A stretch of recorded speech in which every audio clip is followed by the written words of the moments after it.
नमस्कार। सत श्री अकाल, गुड इवनिंग, हैप्पी दीपावली। सबको तहे दिल से हार्दिक शुभकामनाएं।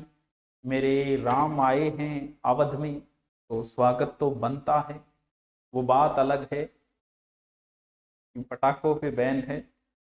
ऐसे ही चलता रहा तो एक दिन दियों पे भी बैन लगा देंगे। वो जी अंटार्कटिका की बर्फ पिघल रही है, जहाँ भयंकर कोरोना फैला वहां भी खुशियां मनाई जा रही है हर प्रोग्राम में। लेकिन हमारे यहाँ तो चलो, अब तो बहाना तो है कोरोना का।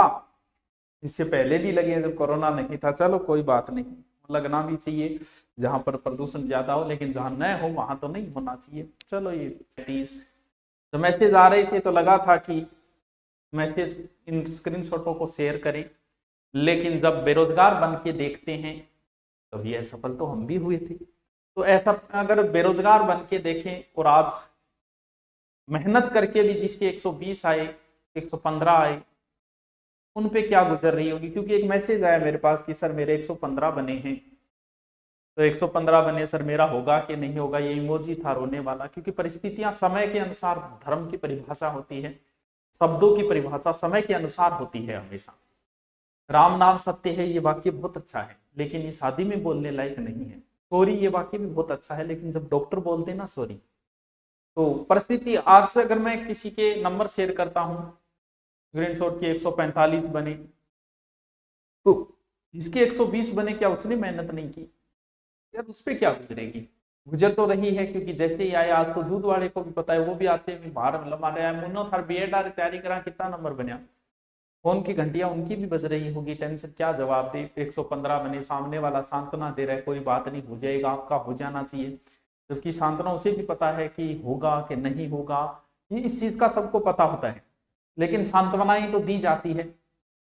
ये नहीं कह सकते कि 115 वाले का नहीं होगा, 110 वाले का होगा, 140 वाले, क्योंकि अभी तक इस चीज का निर्धारण नहीं है। अभी 10 90 10 वाला वेटेज वो चीजें पड़ी है।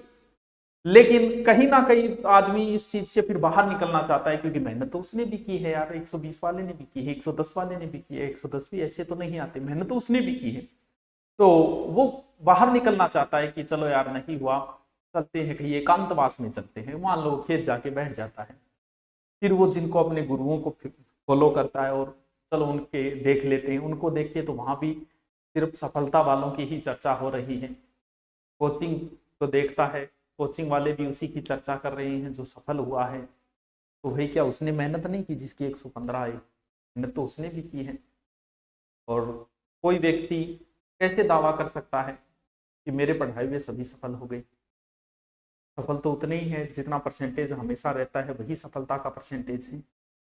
आज किसके साथ खड़ा होना चाहिए हमें? सफल लोगों की? ऐसा सफल लोगों के साथ तो दुनिया खड़ी है ना। पता नहीं कैसे कैसे रिलेशन बना के खड़ी है। एक जमाना वो आएगा कि जब आरएस की पहली रैंक आएगी तो लोग ऐड देंगे कि ये आरएस पहली रैंक आया, क्यों क्यों, और ये हमारी कोचिंग के आगे से गुजरता था। किसी एक पुस्तक को पढ़ के 140 नंबर लाना बहुत मुश्किल काम।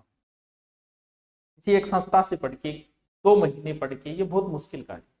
जैसे मैं कह दूं कि बहुत सारे कहते हैं सर आपका योगदान है, मेरे इतने बने। अरे मेरा कैसे योगदान होगा भैया? मैं तो 15-20 नंबर कवर करता हूँ, कितना करता हूँ, मेरी हिस्ट्री का कितना कोर्स। ये आपका बड़प्पन है कि आप हमें ये श्रेय देते हो, तो आप सबको बधाइयां।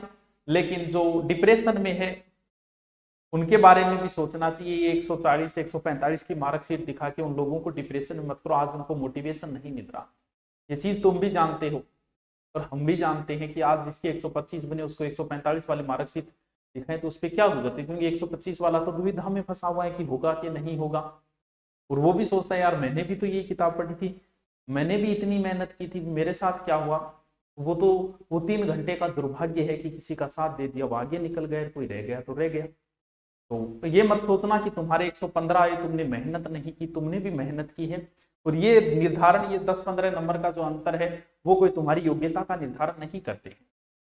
इस बात पे कतई तुम योग्य नहीं हो, इस बात को मत सोचना कभी कि तुम्हारे 110 बने इसका मतलब तुम योग्य नहीं हो। ये रीट एक अलग मामला है। रीट के अंदर सब सब्जेक्टों में इंटेलिजेंस है, जिसका सब्जेक्ट अच्छा है।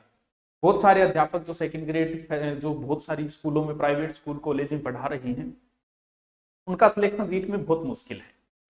जैसे मैं रीट का पेपर दूं, मेरा सिलेक्शन नहीं होगा, लेकिन मैं अगर हिस्ट्री से फर्स्ट एड दूं तो मेरे अच्छे चांसेस बनते हैं, क्योंकि जिसका सब्जेक्ट मजबूत हो उसके लिए सेकेंड ईयर फर्स्ट एड जैसी भर्ती है। आदमी सोचता है कि फर्स्ट एड इतनी बड़ी, अरे नहीं बेटा, तेरे अगर सब्जेक्ट मजबूत है तो तेरे लिए फर्स्ट एड और सेकंड ग्रेड ही बनी है। ऑल ओवर तू है, जैसे नए नए बंदे पास, जैसे इसमें नए बंदे ज्यादा सिलेक्शन होते हैं रीट के अंदर, क्यों? क्योंकि वो फ्रेश होते हैं, वो सारे सब्जेक्ट पढ़ लेते हैं। लेकिन जो स्कूलों में पढ़ा रहा है लंबे समय तक और उसके लिए रीट नहीं बनी है, उसके लिए तो सब्जेक्ट वाले सेकंड ग्रेड और फर्स्ट एड बनी है, क्योंकि उसमें सब्जेक्ट मैन है। सेकंड एड फर्स्ट एड में कभी उसका सिलेक्शन नहीं होगा जिसका जीके अच्छा होगा, सिलेक्शन उसी का होगा जिसका सब्जेक्ट अच्छा होगा। अगर आपका सब्जेक्ट अच्छा है तो आप कतई चिंता न करें, आपके लिए सेकंड ग्रेड और फर्स्ट एड की भर्तियां ही बनी हुई है, तो चिंता न करें इस चीज का। ये कोई निर्धारण नहीं है आपकी योग्यता का। तो आप सबको जिनका हो गया उनको बहुत बहुत बधाइयां, बहुत बहुत शुभकामनाएं हैं, और आप हमेशा ये दो, ये अच्छी बात है और ये आपका बड़प्पन है, हमारा इससे कुछ नहीं। लेकिन हम तो ये सोच रहे हैं कि जिनका नहीं हुआ उनका कौन है, उनके भी तो हम ही हैं। आज उनको ज्यादा जरूरी है हमारे, ना कि उनको जरूरत है जिनका हो गया। वो तो हो गया उनका, तो आज तो दुनिया खड़ी है उनके साथ, उनके तो इंटरव्यू हो रहे हैं, नए नए उनको लोग संबंध जोड़ रहे हैं उनसे। कोई कह रहा है हमारे यहाँ टेस्ट सीरीज ज्वाइन की, कोई कुछ कह रहा है। लेकिन जिनका नहीं हुआ, अगर कोई विद्यार्थी सफल होता है उसका जिम्मेवार अगर एक शिक्षक है, तो जो है सफल हुए उसका जिम्मेवार कौन है भाई? क्या शिक्षक जिम्मेवार नहीं उसका? मैं कह दूं कि ये स्टूडेंट मेरा है 7वीं 8वीं 10वीं रैंक लेके आया है, तो जो फेल हुए उसका जिम्मेवार कौन? क्योंकि वो तो सभी होंगे। तो एक क्लास के अंदर एक स्टूडेंट के नंबर ज्यादा आए हैं, उसका जिम्मेवार अगर मैं हूं, तो कम आए हैं तो उसका जिम्मेवार भी मैं ही हूं।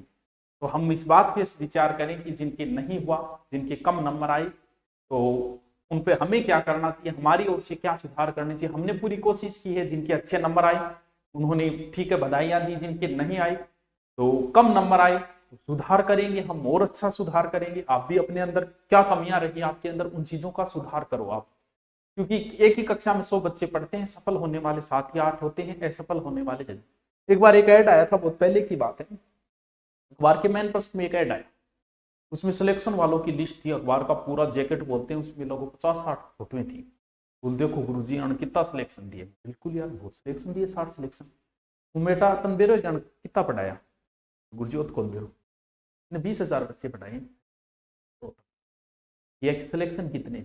सिलेक्शन तो 60, इतना ही दिख रहे हैं, असफल कितने वो दिख रहे हैं।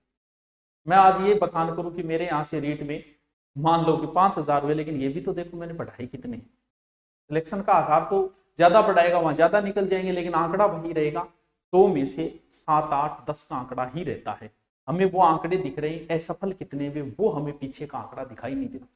कोई व्यक्ति सुपर 30 बैच 30 में से 30 सिलेक्शन दिया, आनंद कुमार, सिलेक्शन वो होते हैं, वहां दिखता है। मैं कोई अगर ये कहे कि मेरे 100 बच्चे थे, 100 के 80 सिलेक्शन हुए हैं, वो होता है यार 100 में से 7, 8 देना कौन सी बड़ी बात है? क्या बखान करें इसका, क्या बढ़ाई करें यार इस चीज की भी। आज ऑनलाइन में मैंने इतने बच्चे पढ़ा दिए, उसमें से 15, 20, 30, 50, 100 अगर हो गए, तो उसका क्या बखान करूं मैं? ये मेरी कोई योग्यता का निर्धारण नहीं है। योग्यता का निर्धारण तो तब होता कि जब मैं 150 बच्चे लेता, 150 के 150 सिलेक्शन देता। ऐसा तो विरले ही उदाहरण होते हैं।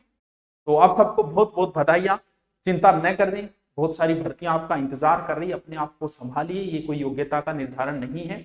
हम मानते हैं कि चिंता होती है, टेंशन, इसलिए हमने आपको टेंशन नहीं दी स्क्रीनशॉट डाल के, क्योंकि इस समय बड़ी दुविधा में होता है, वो किसी का इस तरीके से देखता, अपने आप को कोसता है।